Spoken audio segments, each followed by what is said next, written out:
And then sa ubos mo na siya. Honey tea brown ang niya color. So murag siya buhok sa tao guys. Kasi hindi lang siya shiny kayo. Oh, same lang sa akong hair. Pati ang yung scalp kay mura siya human. So same lang siya sa person guys. Nice kay ang hair.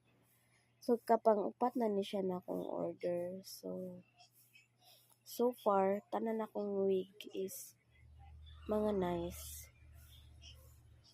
Kay ano mura gid siya human hair. So akong order is kuan lang siya straight hair. Ang iyang kuan is murag layer ang iyang haircut. So nagpaibog-ibog pag akong hair. Lagi same lagi mo hair. Unsa ba? Ay nako.